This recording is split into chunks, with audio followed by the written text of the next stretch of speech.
ಮಹಾದೇವಿ ಹೆಳವಿ ಪರಮಾನಂದವಾಡಿ ಗ್ರಾಮ ಪಂಚಾಯಿತಿ ಉಪಾಧ್ಯಕ್ಷರಾಗಿ ಆಯ್ಕೆ.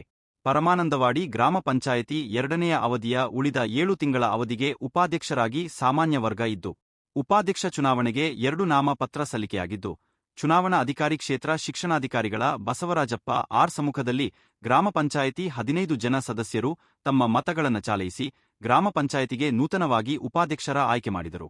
ಚುನಾವಣೆಯಲ್ಲಿ ಸುಮಿತ್ರಾ ಸುಭಾಷ ವಾಳಕೆ ಇವರು 4 ಮತಗಳನ್ನು ಪಡೆದು ಪರಾಜಯವಾದರೆ, ಎದುರಾಳಿ ಮಹಾದೇವಿ ಕಾಳಪ್ಪ ಹೇಳವಿ ಇವರು 11 ಮತಗಳನ್ನು ಪಡೆದು ವಿಜಯಶಾಲಿಯಾಗಿದ್ದಾರೆ ಎಂದು ಚುನಾವಣಾ ಅಧಿಕಾರಿ ಬಸವರಾಜಪ್ಪ ಆರ್ ತಿಳಿಸಿದರು. ಗ್ರಾಮ ಪಂಚಾಯಿತಿಯ ಉಪಾಧ್ಯಕ್ಷರ ಹುದ್ದೆಗೆ ರಾಜೀನಾಮೆಯಿಂದ ತೆರವಾದ ಒಂದು ಹುದ್ದೆಗೆ ದಿನ ನಾವು ಚುನಾವಣೆಯನ್ನು ನಡೆಸಲಿಕ್ಕೆ ಪ್ರಕ್ರಿಯೆಯನ್ನು ಮಾಡಿದ್ವಿ. ಆ ಚುನಾವಣಾ ಪ್ರಕ್ರಿಯೆಯಲ್ಲಿ ನನಗೆ ಇವತ್ತು 2 ನಾಮಪತ್ರಗಳು ಸ್ವೀಕೃತ ಆದವು. ಸುಮಿತ್ರಾ ಸುಭಾಷ್ ವಾಳ್ಕೆ ಮತ್ತು ಎಳವಿ ಮಹಾದೇವಿ ಲಕ್ಕಪ್ಪ ಅನ್ನೋರು 2 ನಾಮಪತ್ರಗಳನ್ನು ತೆಗೆದುಕೊಂಡು 2 ನಾಮಪತ್ರಗಳನ್ನು ಪರಿಶೀಲನೆ ಮಾಡಲು ಕ್ರಮಬದ್ಧವಾಗಿದ್ದು, ನಂತರದಲ್ಲಿ ಅವರಿಗೆ ನಾಮಪತ್ರವನ್ನು ಹಿಂತೆಗೆದುಕೊಳ್ಳಲಿಕ್ಕೆ ಅವಕಾಶ ಇತ್ತು.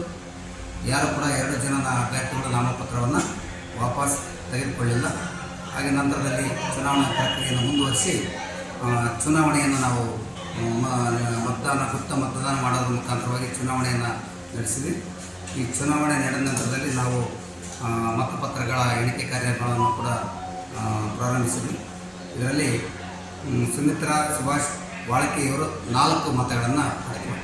ಆಮೇಲೆ ಎಳವಿ ಮಹಾದೇವಿ ಲಕ್ಕಪ್ಪ ಇವರು 11 ಮತಗಳನ್ನು ಪಡೆದರು. 11 ಮತಗಳನ್ನು ಪಡೆದಂಥ ಎಳವಿ ಮಹಾದೇವಿ ಲಕ್ಕಪ್ಪ ಇವರು ಉಳಿದ ಅವಧಿಗೆ ಉಪಾಧ್ಯಕ್ಷರಾಗಿ ಪರಮಾನಂದವಾಡಿ ಗ್ರಾಮ ಪಂಚಾಯತಿಗೆ ಆಯ್ಕೆಯಾಗಿರುತ್ತಾರೆ.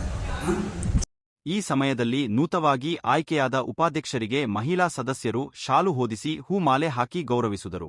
ಕಾಳಪ್ಪ ಹೇಳವಿ ನೂತನ ಉಪಾಧ್ಯಕ್ಷರ ಯಜಮಾನ ಮಾತನಾಡಿ, ಎಲ್ಲಾ ಸದಸ್ಯರುಗಳನ್ನು ವಿಶ್ವಾಸಕ್ಕೆ ತೆಗೆದುಕೊಂಡು ಗ್ರಾಮದಲ್ಲಿನ ಮೂಲಭೂತ ಸೌಕರ್ಯಗಳಾದ ಶಿಕ್ಷಣ, ಕುಡಿಯುವ ನೀರು, ಚರಂಡಿ ಸ್ವಚ್ಛತೆ ಹೀಗೆ ಇನ್ನುಳಿದ ಕೆಲಸಕ್ಕೆ ಹೆಚ್ಚಿನ ಆದ್ಯತೆ ನೀಡಿ ಗ್ರಾಮವನ್ನು ಅಭಿವೃದ್ಧಿ ಮಾಡುವುದಾಗಿ ಹೇಳಿದರು.